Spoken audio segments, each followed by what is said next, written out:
Okay, guys, welcome to Argentina. How are you? Excellent. How's everything going?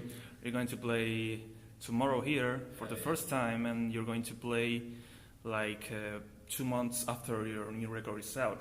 So for us, it's something strange because all the bands do always USA, Europe, and then again USA, and then they come to South America. So it's really fresh and it's cool for us to enjoy a band like hell yeah, just with a brand new record. Awesome. How do you feel about that? I feel great about it, man. I really hadn't even thought twice about it. I mean, we got the opportunity to come down here finally after 10 years of the band being in existence, and there was no way we were turning this down or missing this opportunity, man. So it's great to be down here fresh in a touring cycle. We're all still very fresh. Mexico City was incredible. Santiago was incredible. Sao Paulo was amazing, and I know for a fact tomorrow is going to be amazing here in Argentina. Gonna be crazy, yeah. Okay, well, you work again with Kevin Churko, the producer, for the third time, I guess. Second time.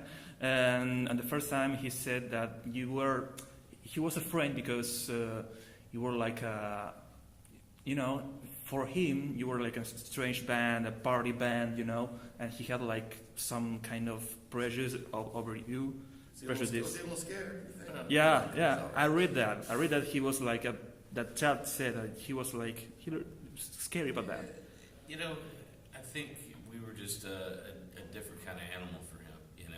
I met Kevin out in Las Vegas because his recording studio's there, and I have a house there, and I didn't know who he was or anything. I ran into him at a show, and he was just, man, I love everything you ever did. I obviously produce and co-produce myself, and I like his work, and we just hit it off great. And then when we were doing the demos for Blood for Blood at my house in Texas, we started talking about using an outside producer, and I was like, man, it's a no-brainer, man. Kevin Churko's the guy, man. His studio is 2 miles from my house in Vegas. He's incredible. He worked with Mutt Lange. He made Ozzy sound fresh again. Back in black. He's done, his track record's insane, and so we hit it off really great. With any producer, you have to learn to trust them very early on and to really, believe in them. And he's easy to make that connection with because he's so good at what he does, and he really understands and listens, and so it's great working with him. Mm-hmm. There's a fun story about the song Moth, that he didn't like it quite a lot at the beginning. Never heard this one. It was all said from chat. And this, huh? Maybe it was during the lyric process. The lyric process, yeah. I remember the first demos that I gave Kevin, which were 12 tracks for Blood for Blood. He just said, wow, this is the best demo I've ever heard. Most people come in here with 2.5 songs written and want me to write all their songs for them. Mm-hmm. He goes, this is great, man. So I think he was really excited about working with us. Mm-hmm. Well, he worked again with Disturbed this time. And Mike, the drummer from Disturbed, said that Kevin Churko was like a transposer for him because he had some ideas on his mind that he didn't know how to put them into the studio. Did you have that help from Kevin too, or you were like straight, I want this, I want that? I listen to him and he listens to me, man. It's a great collaboration, I did like the fact that he's a drummer and he has great ideas and he can kind of help push you. I'm not used to that. I'm usually the one driving the ship or producing or co-producing. So I did enjoy not having to focus on the production so much. I could really focus on the drumming more. And that's one of the things I liked about him. He's a drummer. He gets it. Going back the other record, Say When, you said that it was like the most aggressive and the most challenging drumming lines that you ever did, like 20 years maybe. What about this record? Is there some lines that's... a lot of drum moments that are very, very exciting. There's some drum fills at the end of Grave that are pretty intense and kind of off the wall that I just kind of came across. I love the drumming on X. I really love the drumming on the whole record, man. I love the way the low end, the bass fits with the drums and the guitar sound. And then, you take what Chad did on top and you get some fucking extremely aggressive kick-ass music. And you work for the second time with Kevin, and that's something that not many bands do. They always try to change the producer.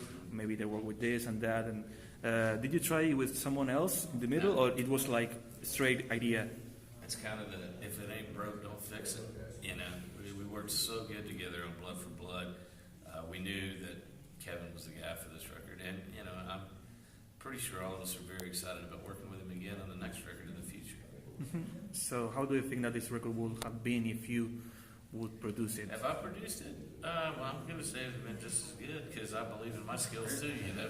But you know, like I said, I really enjoyed being able to focus on being the drummer and then being able to step away from it and come back after somebody else has really been in the mix too, and to be able to bounce our opinions off of each other and to get the very best out of the songs.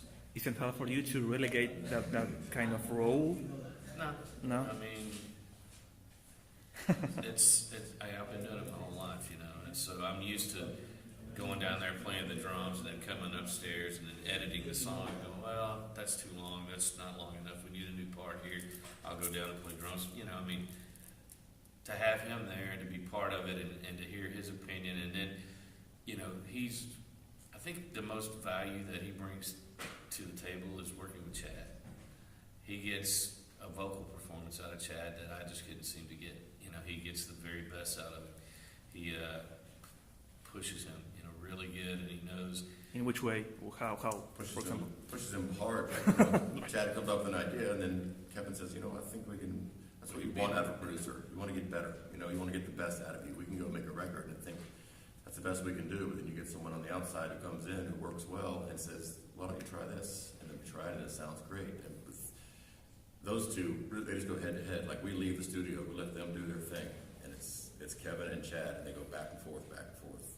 Kevin will like sing a part and see if Chad likes it. Chad will like part of it and take it to the next level. Like, it's a pretty brutal process of the time it takes to really, you know, dig deep to each other. And they just have a certain chemistry, but like we do with Kevin and the music. So it's, you know. Yes, I know that Chad usually enters the studio like some weeks after, because you do like some tracking before, some parts. Was it this way? Yeah.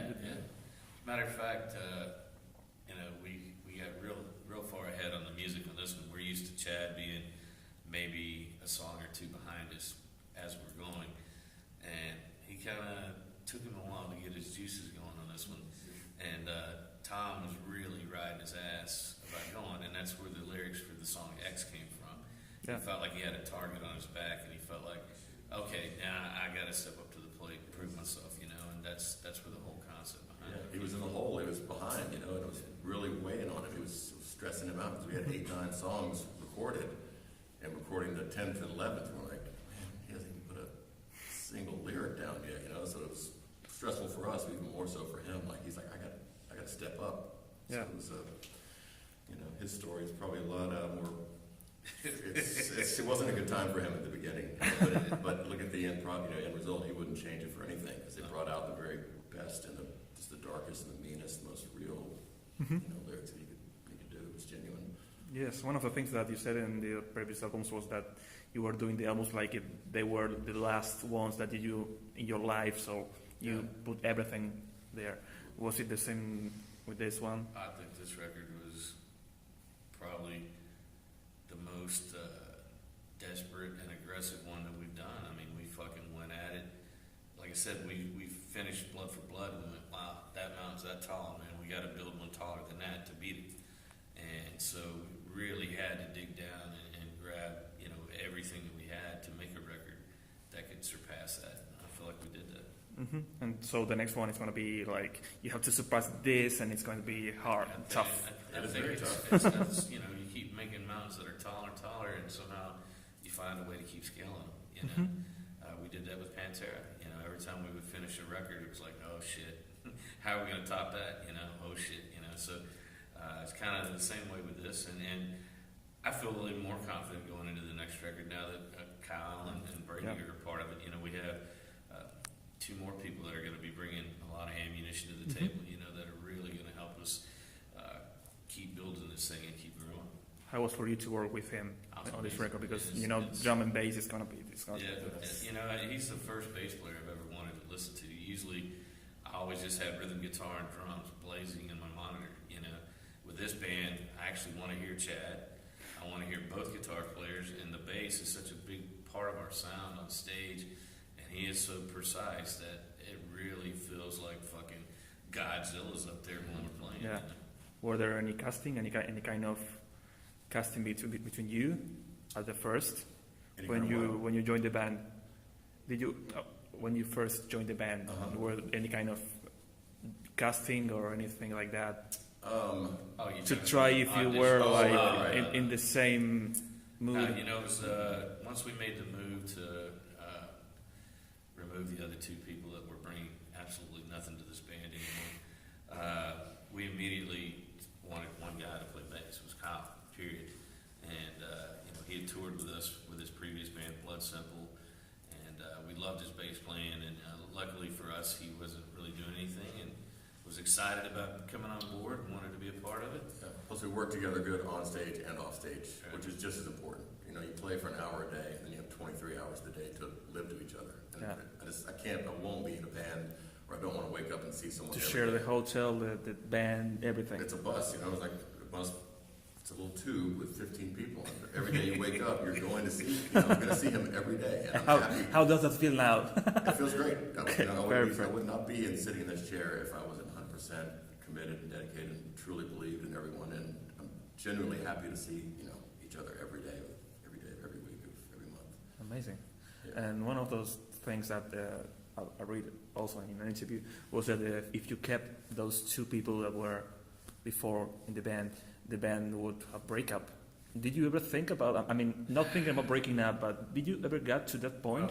I would say I don't think breakup ever was going to be an option, but it was very difficult to see Greg and Chad parting from each other because they worked together for so many years together. And Greg was just at a point where he was just dragging everything down, man. And the only way for us to continue as a band is to have them leave, And so we cleaned house all at one beer time. We got rid of the bass player at the same time. He was a cancer too. And we went in and started writing some of the best music we ever wrote, and we really leaned on each other. Brought Kyle in, and then we brought Christian Brady in, and it really became a band of brothers. We really have that family vibe again, and it's just been great. Why a cancer, Bob? Why Bob was a cancer for the band? What was this? That you said that the bass player was like a cancer for you. Why? He didn't care. Okay. He was just wanted to be along for the ride, and he didn't write any of the music. He didn't bring anything to the table. It got to the point where his performance was not so great, and it was just, it was like Greg, it was just dragging us down. Mm-hmm. So who made the decision of cleaning down? Greg made it easy. He had a fit and just decided he was going to quit one night, so that made that real easy. And then when that happened, it was like, well, you know what? We're cleaning house. Bye, Bob. You're out here too, So we did the right thing, and it was unfortunate for them, but worked out pretty good for us, so we're happy. I know that the Stampede was softer than the other maybe records, and for Chad and for other of you, it wasn't like, listening to it back now, Chad and some of you didn't feel like it was the perfect album that you could make at the time. How do you feel about that now? The first couple of records were extremely experimental for us. We wanted to do something that was different than what we had done in Pantera, Mudvayne, Nothing Face. And so we brought elements of almost country music in with a song like Alcohol and Ass, a southern vibe, almost Leonard Skinner kind of vibe to some songs, more rock and roll, almost Zeppelin, and then we still had some metal mixed in there, but it was a really diverse thing, and I think it just confused a lot of fans right out of the chute. The first record was pretty fucking heavy, but the second record was a little more diverse and a little more out there, and I think that's the one where we kind of got off track. Then when we decided to get back to our metal roots, which is what we all do best, things really started clicking for us. Perfect. There's also some rap thing in X and Undeniable on the songs. Well, I wouldn't call it rap. It's just his That's- delivery, Yes. just super fast, and it's just more of his cadence. And That's his thing that he's kind of been known for, a song like Dig, Yeah. back in Mudvayne, it's just constantly moving, constantly going, and he's probably one of the only singers that can do that. I don't know how he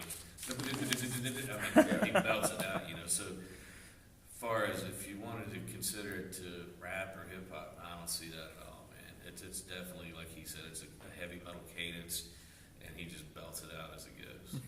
One of the special things of this record is that has a part of Dimebag playing in "And I Can't Anymore" in the songs of Phil Collins. How did you recall that you had that thing Well, taped? it's an odd story, but a simple story. I'll make it as quick as I can. Yeah. We were just about done with the record. Everything had basically been recorded, and we were mixing. And our guitar player, one of our guitar players, Christian Brady, said, "Man, I love that song. I don't care anymore, man. I'd love to cover it." And I just died laughing. It cracked me up. I said, "Man, me and Dime covered that back in Damage Plan, and we just never put it out. We never did anything with it." And about that time, our producer Kevin went, "Yeah, I worked with Phil Collins, man. This would be really fucking cool if we did this." So we started putting together our version of the song, which we really took an old song and made it have a brand new sound. I mean, we really worked it pretty hard, And then about halfway through that, we started going, "Man, how cool would it be if we could get Dime's tracks on here?" So we had to go through the process of being able to get his tracks from all the old radar stuff, which was out of date and didn't really work. I had to have an engineer spend 2 weeks to find a way to get this to fly in. And once we got it on there, it was just super special, super magical to be able to have Dime performing in 2016 with this band, Hell Yeah, which we've always felt like he's kind of been our sixth member. Yes, that's also And going so to be it's, the next question. It's very, very special. And it's a cool song, and lyrically, it's right up Chad's alley. yeah, man. perfect. And last one, why is he like this sixth member of His this spirit, band? man. His spirit, his attitude, and the way he lived his life. I think this band continues that same kind of spirit and attitude, and we celebrate him. And I want to thank the fans while we're here for continuing to celebrate his life and legacy and make him bigger than ever, man. It's amazing that the love that people still have for my brother, and he'll never be forgotten. Absolutely. Perfect. Thanks, man. And good luck with the tour. And any kind of message for the fans from here, South America, Argentina? Well, man, you've been great so far, so I know tomorrow's going to be the icing on the cake, man. We cannot wait, and we promise we'll be back, man. You guys have been good to us. Hell yeah. Yeah.